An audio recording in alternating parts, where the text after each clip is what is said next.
I don't stay pissed off. I live a good life. So I'm not going to bother myself or stress myself then by holding on to anger and disgust and irritation, but so much. But it doesn't mean that I avoid pointing out when I'm pretty pissed off. And this whole Ja Morant thing has me really, really ticked off. But not in this particular instance because of Ja Morant. Allow me to explain. This brother gets in trouble because he is seen singing and rapping with his shirt off at 5 o'clock in the morning at a club in Denver that we've now learned is a strip club.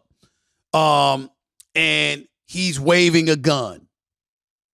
Ladies and gentlemen, according to the reports, he's broken no laws.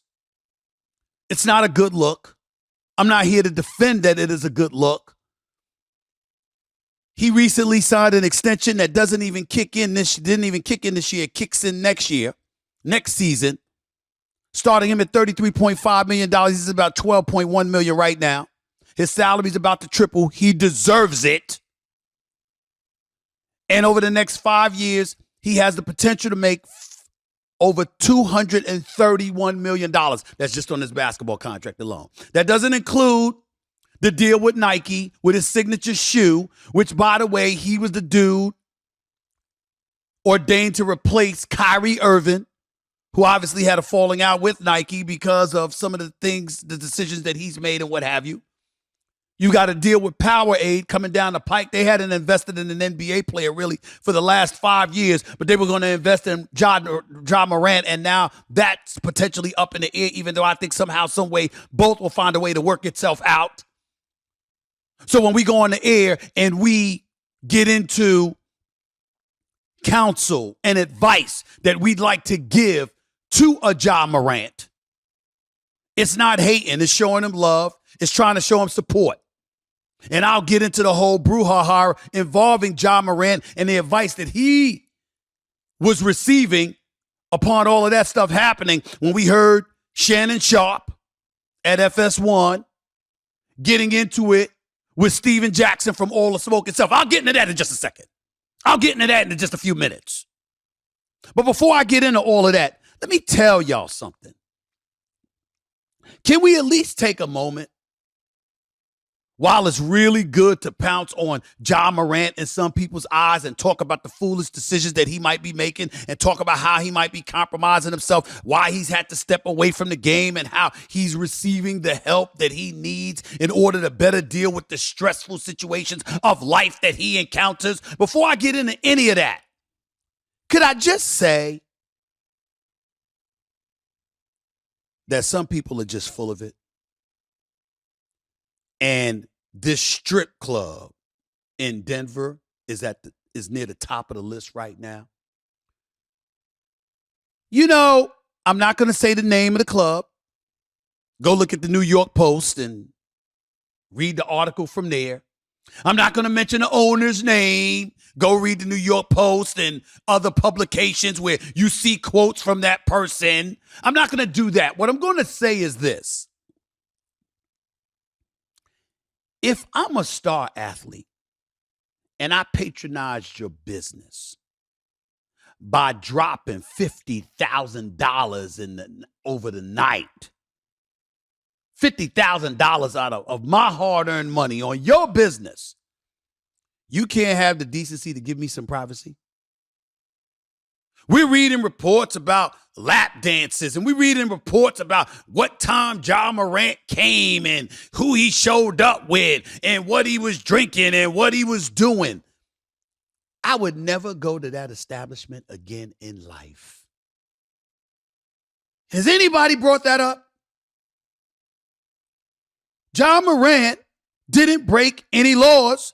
Is it not a legal establishment? I believe it is. Now, we can lament his behavior caught on video. We can lament the stupidity of him letting that stuff on video. We could lament how foolhardy it was for him to depart from a game, go to Denver, Colorado, be there till 5 a.m. We could even say that's why they lost to Denver that night. We could bring all of that up. But that doesn't absolve the establishment. To me, if you got strippers, you've got strip club owners and folks talking about it. Not only did they say he was there, they tried to couch it by saying he's definitely a respectful gentleman. We've seen members of the Denver Broncos and the Colorado Rockies and the Denver Nuggets come in here and they acted far more belligerent or anything. Ja Morant was a perfect gentleman. Oh, shut up. Just shut up. The fact of the matter is, what are you talking about him for? He came to your establishment. He patronized your establishment with $50,000 worth of his money in one night. And you singing like birds to the media. Why would you do that? Why would you do that? You think that helps your establishment? As far as I'm concerned, it should be a warning to anybody. Don't go there if you want privacy, because they will tell your business. They will sing and chirp like birds. That's what they will do. He should never go there again. And any athlete that knows about that establishment should never go there again, ever. Now, I'm not one for strip clubs. It's not how I roll. I'm a bit older in this day and age. And even when I was younger, I've never had a proclivity for strip clubs. I never liked the smell. Now, how would I know that? Because I've been there before. I was young, a long time ago. Long time ago. I was there. You know, you hear enough about Magic City in Atlanta, you got to find out what it is. About the Penthouse Club in New York City, you got to find out what it is. But once again, long time ago. Long time ago. I ain't been there in decades. Okay? Ain't been there. But my point is, if I had gone and they talked about my business, I'd never go there again, ever in life. So I just wanted to point that out. And I think the question needs to be asked, how appropriate is it for photos to be shown? Because we're seeing that too. Now, in this day and age, to all the professional athletes and to anybody really, get the hell over it. We live in a different age. You walking out in the streets, everybody got a camera on their cell phone. I'm innocently going out to dinner and people are flicking cameras at me. I can't stand it. I hate it, but I accept it because I know there's nothing I can do about it. People have a right with their camera phones to take pictures of whatever they want to take pictures of, to take videos of whatever they take video of. You have to make sure you guard yourself and you don't give them the fodder, the content to use against you. That's what you have a responsibility to do, particularly when you're the face of a franchise. I happen to be the face of a couple of franchises. ESPN would be one of them. No Mercy would be the other. So the manner in which I conduct myself is a reflection on me and anybody that works with me. Period. I'm in business with Cadence 13, not just myself. I'm represented by the William Morris Endeavor Agency. I don't just represent me. I have an obligation to take all things into consideration when I'm conducting myself.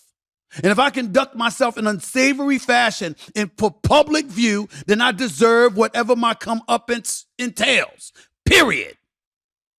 Those are big boys and big girl rules. There's no way around it. That's what you have to deal with. But that doesn't mean that we don't get to ask the question as to whether or not it is appropriate or not for a business establishment to be leaking photos along with content that emanates from the establishment. It's a legal establishment. It was clear he wasn't breaking any laws, no matter what we may think about his decision-making and putting himself in that kind of position. The bottom line is there were no criminal acts that took place. For the establishment to sing and chirp like birds is an establishment nobody should want to go to again. Period. Having said that, back to Ja Morant. Clearly, he's got some issues. Clearly, he's not proud of the decisions he's made. The Memphis Grizzlies as an organization isn't proud of the decisions he's made. The NBA isn't proud of the decisions that he's made. That forced guys that I consider colleagues that I've gotten to know over the years, and dare I say are friends, in Shannon Sharpe and Steven Jackson. They had a difference of opinion about this whole Ja Morant brouhaha. I'm here for it. Not because of them, but because it's a bigger issue that transcends all of us that needs to be discussed. Ain't no need in running from it. So I'll be damned if I'm going to. There's a lot more to say about this, so stick around. You're listening to No Mercy with your boy Stephen A. Don't touch that dial. Back with more in a minute.